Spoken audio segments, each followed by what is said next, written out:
మన రక్షకుడైన యేసుక్రీస్తు నామములో అందరికీ వందనాలండి. ఈరోజు దేవుని మాటలు 1 యోహాను రాసిన పత్రిక 4వ అధ్యాయము 21వ వచనము. దేవుని ప్రేమించువాడు తన సహోదరుని కూడా ప్రేమింపవలనను ఆజ్ఞను మనం ఆయన వలన పొంది ఉన్నాము. ప్రేమైన దేవుని బిడ్డలారా, మనము క్రొత్త నిబంధన కాలంకు వచ్చేసప్పటికి 2 ఆజ్ఞలను పొంది ఉంటున్నాం. మొట్టమొదటిది దేవుణ్ణి మనం ప్రేమించాలని. ఈ ఆజ్ఞను తెలుసుకున్న ప్రతి ఒక్కరు ఏం చేస్తారు?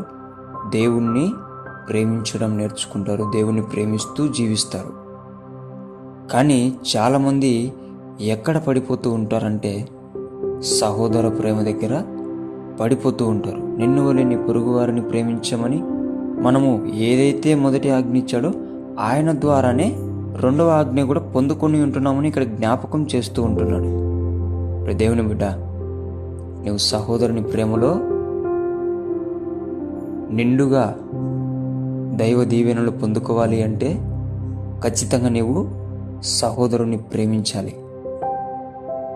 సహోదరుడు అంటే మన ఇంట్లో వాడే కాదు, కానీ అందరూ కూడా మనకి ఎవరైతే ఆపత్కాలంలో సహాయం చేసిన వాళ్ళు ప్రతి ఒక్కరు కూడా మనకు సహోదరులే. కాబట్టి ఎప్పుడైతే మనము మొదటి ఆజ్ఞను పాటిస్తూ ఉంటామో 2వ ఆజ్ఞ కూడా ఆయనే ఇచ్చాడని భయం కలిగి భక్తి కలిగి అందరి పట్ల ప్రేమ చూపిస్తూ ప్రేమించాలని దేవుడు ఆశిస్తున్నాడు. దేవుని బిడ్డ, కనిపిస్తున్న సహోదరుని ప్రేమించకుండా కనిపించని దేవుణ్ణి నువ్వు ప్రేమిస్తున్నానని చెప్తే ఆయన నమ్మడానికి మనుషుడు కాదు, ఆయన దేవుడు. అందుకే అలా ఉంటే నీ జీవితాన్ని సరి చేసుకోవాలని దేవుని పెట్టి మనవి చేసుకుంటున్నాను. ఎప్పుడైతే నువ్వు కనిపిస్తున్న సహోదరుని ప్రేమిస్తావో కనిపించని దేవుణ్ణి కూడా నువ్వు ప్రేమించగలుగుతావు.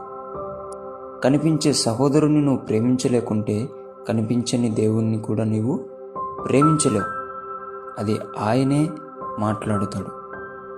అందుకే ప్రేమైన దేవుని బిడ్డలారా, సరి చేసుకొని 2 ఆజ్ఞలను పాటించి వాటి ద్వారా వచ్చే దైవ దీవెనలు, ఆశీర్వాదములు, మేలులు నీవు అనుభవించాలని దేవుని పెట్టి మనవి చేసుకుంటూ దేవుడి మాటను దీవించునుగాక. ప్రార్థించుకుందాం. యేసయ్యా, మీకు వందనాలు, స్తోత్రాలు నాయనా. ఏ బిడ్డ అయితే సహోదరుని ప్రేమించుకోకుండా నిన్ను ప్రేమిస్తున్నానని చెప్తున్నాడు, వారందరితో నీవు మాట్లాడిన దేవా నీకు వందనాలయ్యా. అలాగున ఉండకోకుండా కనిపించే సహోదరుని ప్రేమించి కనిపించని నిన్ను కూడా ప్రేమిస్తున్నానని చెప్పి గొప్ప మేలులు పొందుకునే బిడ్డగా తయారు చేయమని యేసు నామములో ప్రార్థిస్తున్నాము తండ్రి. ఆమేన్.